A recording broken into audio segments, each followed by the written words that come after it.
ನಮಸ್ಕಾರ. ಬಹಳ ಸಂತೋಷ.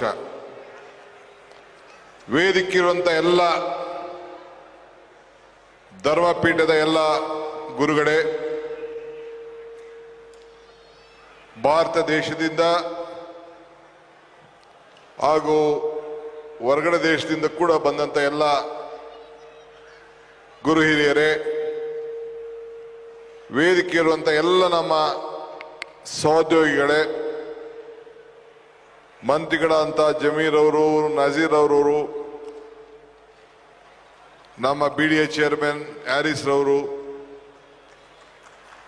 ನಮ್ಮ ಬೀದರ್ನ ರೆಹಮಾನ್ ಖಾನ್ ರವರು, ರಹೀಂ ಖಾನ್ ರವರು, ನಮ್ಮ ನಲ್ಪದ್ರವರು, ಇನ್ನು ಅನೇಕ ಹಿರಿಯರು ಎಲ್ಲ ವೇದಿಕೆಯಲ್ಲಿದ್ದಾರೆ. ಎಲ್ಲ ಗುರುಗಳ ಹೆಸರನ್ನ ತೆಗೆದುಕೊಳ್ಬೇಕು ಅಂತ ಆಸೆ ನನಗೆ. ಯಾರು ತಗೊಂಡ್ರೆ ಯಾರು ಕಡಿಮೆ ಅಂತ ಯಾರು ಇಲ್ಲ. ಮಾನವನ ಧರ್ಮಕ್ಕೆ ಎಲ್ಲರೂ ಕೂಡ ಸಮಾನತೆಯಿಂದ ಕಾಣಬೇಕು ಅಂತೇಳಿ ಏನು ನಮ್ಮ ಮನುಕುಲದ ನಾವೆಲ್ಲ ಒಂದೇ ಅಂತೇಳಿ ಸಾರಿದಂತ ಮೊಹಮ್ಮದ್ ಪೈಗಂಬರ್ ಅವರ ಜನ್ಮದಿನವನ್ನ ಏನು ಇವತ್ತು ಆಚರಣೆ ಮಾಡ್ತಾ ಇದ್ದೀರಿ, ಈ ಆಚರಣೆಯ ಎಲ್ಲ ಸಂಘಟನೆಕಾರರಿಗೆ 1 ಕೋಟಿ ಅಭಿನಂದನೆ ಸಲ್ಲಿಸಲಿಕ್ಕೆ ನಾನು ಈ ಸಂದರ್ಭದಲ್ಲಿ ಬಯಸ್ತಾ ಇದ್ದೇನೆ. ಸರ್ವ ಜನಾಂಗದ ಶಾಂತಿಯ ತೋಟ ನಮ್ಮ ಭಾರತದ ಈ ಕರ್ನಾಟಕ ಭೂಮಿಯ ಒಂದು ಮೂಲ ತತ್ವ. ಇವತ್ತು ಪೈಗಂಬರ್ ಅವರು ಇವತ್ತು ಅವರ ತತ್ವ ಎಲ್ಲ ಸಮುದಾಯದಕ್ಕೂ ಕೂಡ ಸಮಾನತೆಯನ್ನು ಸಾರಿ, ನೊಂದು ಬೆಂದು ಹಸಿದವನಿಗೆ ಯಾವತ್ತು ಕೂಡ ಒಂದು ಉತ್ತಮವಾದಂತ ಬದುಕನ್ನ ತಾಳ್ಲಿಕ್ಕೆ ನಾವು ಸಹಾಯ ಮಾಡಬೇಕು ಅಂತೇಳಿ ಏನು ಒಂದು ಸಂದೇಶವನ್ನ ಕೊಟ್ಟಿದ್ದಾರೆ. ಇವತ್ತು ನಾವು ಆ ಸಂದೇಶವನ್ನು ನಾವು ನಮ್ಮ ಬದುಕಿನಲ್ಲಿ ನಾವು ಅಳವಡಿಸಿಕೊಡ್ತಾ ಇದ್ದೇವೆ. ಭಾರತದ ರಾಷ್ಟ್ರೀಯ ಧ್ವಜದ ಬಣ್ಣ ಈ ವೇದಿಕೆಯಲ್ಲಿ ಕಾಣ್ತಾ ಇದೆ. ನಮ್ಮ ಸಂವಿಧಾನವನ್ನು ರಕ್ಷಣೆ ಮಾಡುವಂತ ಮೂಲ ತತ್ವ ನಮ್ಮ ಸಂವಿಧಾನ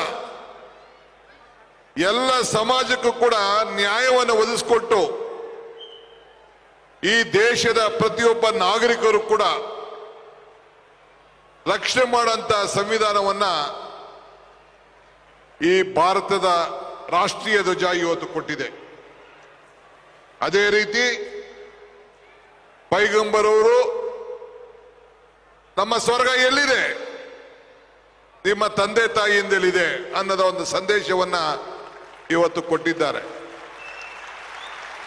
ನಾನು ಯಾವಾಗಲೂ ಒಂದು ಮಾತು ಹೇಳ್ತಾ ಇರ್ತೇನೆ, ಧರ್ಮ ಯಾವುದಾದರೂ ತತ್ವ ಒಂದೇ, ನಾಮ ನೂರಾದರೂ ದೈವ ಒಂದೇ, ಪೂಜೆ ಯಾವುದಾದರೂ ಭಕ್ತಿ ಒಂದೇ, ಕರ್ಮ ಹಲವಾದರೂ ನಿಷ್ಠೆ ಒಂದೇ, ದೇವನೊಬ್ಬ ನಾಮ ಹಲವು ಅಂತ ಹೇಳಿ. ಮನುಕುಲದ ಉದ್ಧಾರಕ್ಕೆ ಎಲ್ಲ ಧರ್ಮದಲ್ಲೂ ಒಂದೇ ತತ್ವ. ಯಾರನ್ನು ಕೂಡ ನೋಯಿಸಬೇಕು ಅಂತೇಳಿ ಯಾವ ಧರ್ಮದಲ್ಲೂ ಕೂಡ ಯಾರೂ ಹೇಳಿಲ್ಲ. ಇವತ್ತು ಎಲ್ಲ ನನ್ನ ಮುಸಲ್ಮಾನ್ ಬಾಂಧವ ಬಂಧುಗಳಿಗೆ ಈ ವಿಶೇಷ ದಿನ ಇಡೀ ಪ್ರಪಂಚದ ಉದ್ದಗಲಕ್ಕೂ ಕೂಡ ಮಾನವತಾವಾದಿಗಳಿಗೆ ನಾವೆಲ್ಲ ಐಕ್ಯತೆಯಿಂದ ಬದುಕಲಿಕ್ಕೆ, ಸೋದರತ್ವದ ಬಾಳಿಂದ ಒಗ್ಗೂಡಿ ಕೆಲಸ ಮಾಡಲಿಕ್ಕೆ ನಮ್ಮ ಧರ್ಮಗಳಲ್ಲಿ ಇವತ್ತು ಸಂದೇಶವನ್ನು ಇವತ್ತು ನೀಡಿದ್ದಾರೆ. ಇವತ್ತು ಕರ್ನಾಟಕ ಸರ್ಕಾರ, ಇವತ್ತು ಈಗಾಗಲೇ ನಮ್ಮ ಮುಖ್ಯಮಂತ್ರಿಗಳು ಕೂಡ ಬಂದು ಹೋಗಿದ್ದಾರೆ. ಇವತ್ತು ಕರ್ನಾಟಕ ಸರ್ಕಾರದ ನನ್ನ ಮಂತ್ರಿ ಸಹೋದ್ಯೋಗಿಗಳು, ಜಮೀರ್ ಮತ್ತು ಅವರೆಲ್ಲ ಸ್ನೇಹಿತರುಗಳು ಇವತ್ತು ಎಲ್ಲ ಧರ್ಮ ಗುರುಗಳನ್ನ ಈ ಭಾಗದಲ್ಲಿ ಬಂದಂತ ಸಂದರ್ಭದಲ್ಲಿ ನಿಮ್ಮೆಲ್ಲರೂ ಕೂಡ ಆಹ್ವಾನವನ್ನು ಕೊಟ್ಟು ಇಲ್ಲಿ ಮೇಲ್ಗಡೆ ಕೂತಿರೋಂತ ಕೆಳಗಡೆ ಕೂತಿರೋಂತ ಎಲ್ಲ ಕಾರ್ಯಕರ್ತರು ಯಾರು ಭೇದ ಭಾವ ಇಲ್ಲದೆ ಎಲ್ಲರೂ ಕೂಡ ಒಂದೇ ಉದ್ದೇಶ,